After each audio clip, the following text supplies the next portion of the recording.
एक गांव रामपुर में पिछले कई सालों से बारिश ठीक से नहीं हुई थी।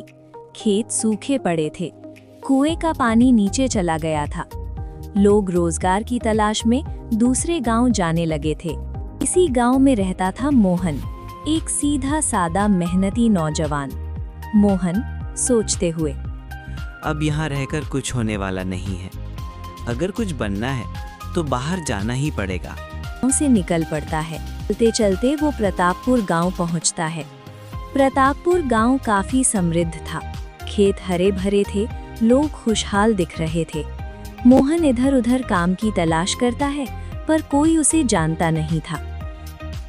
तभी उसकी नजर गांव के सबसे बड़े साहूकार लाला हरिदास पर पड़ती है। मोहन हाथ जोड़कर कहता है, मोहन। लाला जी, मैं बाहर के गांव से आया हूँ। मेरे गांव में अकाल है। अगर आप कोई काम दे दें तो आपकी बड़ी कृपा होगी। लाला हरिदास मोहन को ऊपर नीचे देखकर बोलता है, काम तो है, पर बहुत मेहनत का है। कर पाओगे? लाला जी, कोई भी काम हो, मैं पूरी ईमानदारी से करूँगा। ठीक है। मेरे गोदाम में अनाज भरा रहता है। तुम्हें दिन रात उसकी रखवाली करनी होगी। चोरी बहुत होती है।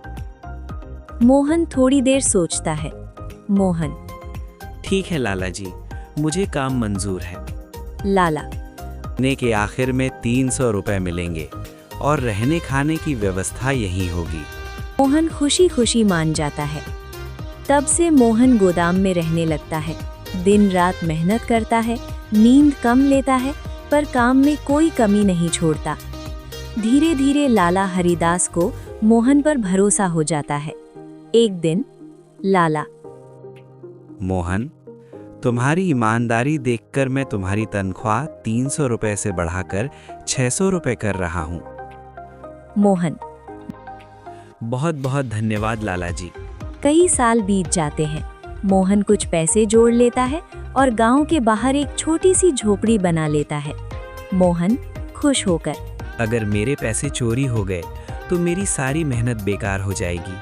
ये बात लाला हरिदास को बताता है। लाला थोड़ी देर सोचकर कहता है, मोहन, पैसे रखने की सबसे सुरक्षित जगह यहाँ के पंडित जी का घर है। सब उन्हें बहुत ईमानदार कहते हैं। ठीक है, मैं आज ही उनसे मिलूंगा।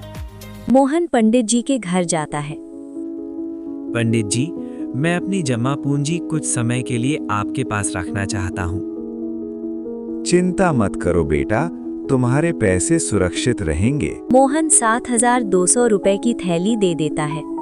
2 साल बाद मोहन अपने गांव वापस बसने का सोचता है। वो पंडित जी से पैसे मांगने जाता है।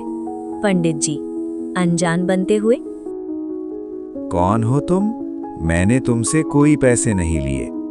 मोहन हैरान रह जाता है। पंडित जी, आप ही ने कहा था पैसे सुरक्षित रहेंगे। कोई सबूत है? मोहन रोने लगता है। पंडित गुस्से में आकर अपने आदमियों से मोहन की पिटाई करवा देता है। मोहन कई दिन बीमार रहता है, काम पर नहीं जा पाता। लाला हरिदास खुद उसे देखने आता है। सारी बात सुनकर लाला को गुस्सा आ जाता है। लाला, मोहन, अब उस पंडित का असली चेहरा सामने आएगा। अगले दिन लाला एक बड़ी रकम लेकर पंडित जी के घर जाता है। मैं व्यापार के लिए बाहर जा रहा हूँ। ये पैसे आपके पास सुरक्षित रहेंगे ना? पंडित अंदर ही अंदर खुश हो जाता है। उसी समय मोहन वहां पहुंच जाता है। अरे मोहन, याद आ गया, तुम्हारे पैसे यही हैं। पंडित तुरंत मोहन के पूरे पैसे लौटा देता है। लाला अपने पैसे वापस ले लेता है और चला जाता है।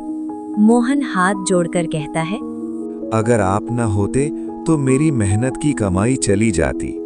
लाला मुस्कुराकर बोलता है, बेटा, ईमानदारी कभी नहीं हारती और बेईमानी ज्यादा दिन नहीं चलती।